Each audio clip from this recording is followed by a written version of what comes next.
Hi guys. Welcome. How are you? The Architect of Silence. Episode 7. The Code and the Confession. The Dangerous Retrieval. Chloe's assignment was the riskiest yet. Infiltrate Arthur Thorne's private study at his secluded suburban estate and retrieve the safe code. Marcus and Arthur were both spending the weekend there, hunkering down against the media onslaught. Elias monitored the estate's public security feeds from a rented car miles away. He contacted Chloe via the burner phone. Elias, whispering, "Are you in?" Chloe whispering, tight with tension, "I'm in the study. Arthur is asleep in the parlor. Marcus is upstairs. His antique desk is locked. I need to pick the lock, Elias." Elias, "Take your time. You know the mechanism. Use the small pick I gave you." Chloe worked the lock, the sound of the tumblers a tense, grating whisper in Elias's ear. Finally a soft click. Chloe opened the desk and found a small, antique silver music box. Inside, tucked beneath the velvet lining, was a slip of paper. "Chloe, I have it. It's an 8-digit number. Arthur's admin code." The emotional implosion. As Chloe prepared to leave, a shadow fell over her. Marcus was standing in the doorway, framed by the light from the hallway. He hadn't heard the lock, but he had seen the faint light from the open desk. Marcus, slurring, drunk, "Chloe, what are you doing in Father's study?" "Looking for a raise." Chloe quickly closed the desk drawer and turned, her heart slamming against her ribs. She kept the slip of paper hidden in her palm. "Louis, professional firm. I was looking for the corporate credit card statement.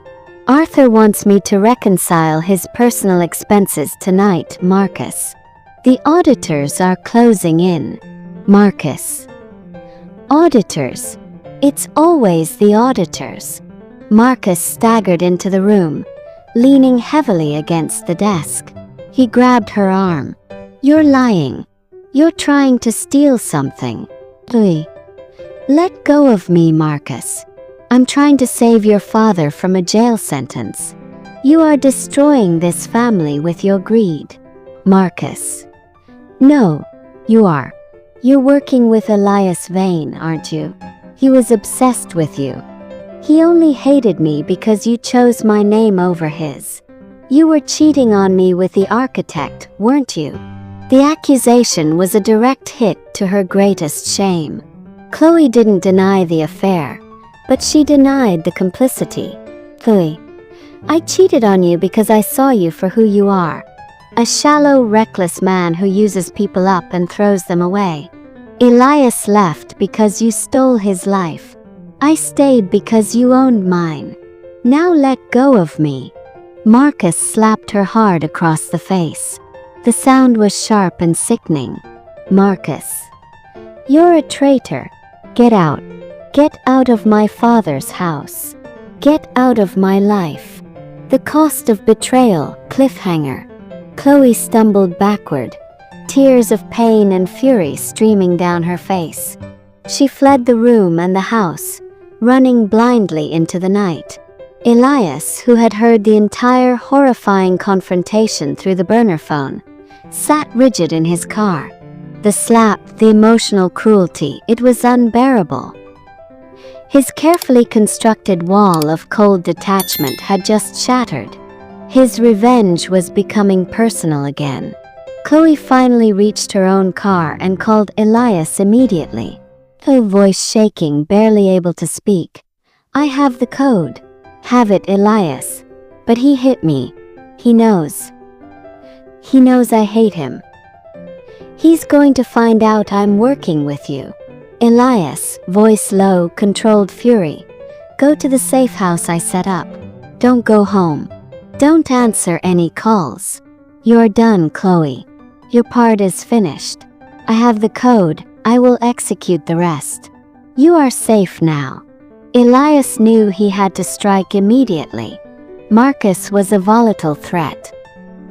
He now had the code to Arthur's private administrative server, the very place where the patriarch hid all the old secrets. The cost of the code was high, but the prize was worth it. The ultimate weapon against both Marcus and Arthur. Elias drives toward the city, the rage over Chloe's injury fueling his determination. He activates the burner phone one last time and sends a cryptic text to Marcus. "You just hit the wrong woman, Marcus. Now watch what happens." The digital exhumation. The administrative backdoor. Elias was back in his office, his mind focused, his hands steady. He had the administrative code. He had the full encrypted data from Chloe. He was ready to execute the digital kill shot that would expose the complicity of both Marcus and Arthur. He used the admin code to bypass the main security firewall of the Thorne Group's core server. He was now logged in as Arthur Thorne, the ultimate authority. Elias. Internal monologue: they trust their own blood. That was always their final mistake. He downloaded 3 massive categories of historical communications. Project Phoenix. 2020 communications between Marcus and Arthur regarding the original Azure Spire cost-cutting. Asset restructuring. 2021 present emails and memos detailing the offshore tax evasion scheme. Legal threat assessment. Internal reports detailing Marcus's plan to frame Chloe for the Azure Spire fraud. The final category, the plan to frame Chloe, was the most devastating. It proved Arthur's willingness to sacrifice an innocent person to save his legacy. This was the final ethical ammunition Elias needed to justify the complete destruction of the family. The financial trigger. With the data secured, Elias executed his next financial strike. He used Arthur's admin credentials to quietly cancel 3 major insurance policies for the Frozen Olympus Tower project. The policies were mandatory for the secondary round of bank financing. The cancellation was subtle. It would take the banks several days to notice, but when they did, the effect would be irreversible. Elias also reinstated the original, legitimate geotechnical stabilization budget for the Olympus Tower within the accounting system. The sudden massive increase in the projected foundation cost, an amount that Marcus had illegally slashed, would immediately confirm Sarah's structural claims and make the banks panic about the project's viability. He had now created a trifecta: structural risk, financial fraud, and now massive sudden projected cost overruns. The first arrest. The government's response to Sarah's structural claims was swift. They immediately sent building inspectors to the Azure Spire, who, guided by the anonymous structural report Elias had sent, confirmed the foundation weaknesses.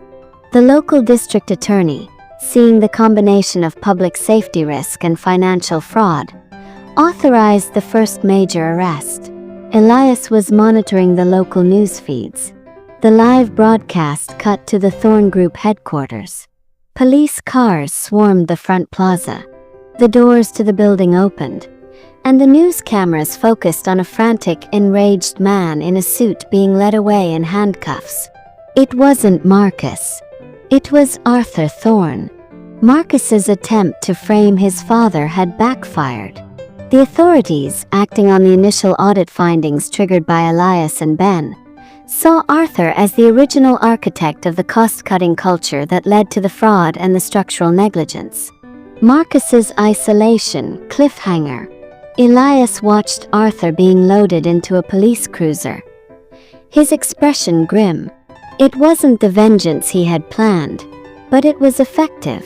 Arthur was the stable center. His arrest meant the entire dynasty was destabilized. Elias immediately sent a final massive data dump, all the secured files, to the federal authorities, ensuring that the investigation would now escalate to a full RICO investigation, covering the entire Thorne Group structure. Minutes later, Marcus called Elias on his burner phone. Marcus's voice was raw with panic and hatred. Marcus, screaming, "You did this. You framed my father. You're a dead man, Elias. I swear I will find you and I will destroy you. I'm calling my offshore contacts. I'm going to make you disappear." Elias: "You're wrong, Marcus. I didn't frame your father. You did that when you deleted his files to protect yourself.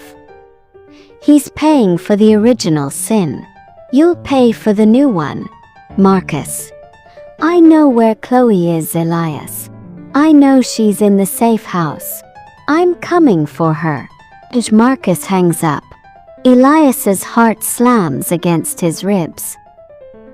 He had underestimated Marcus's desperation and paranoia.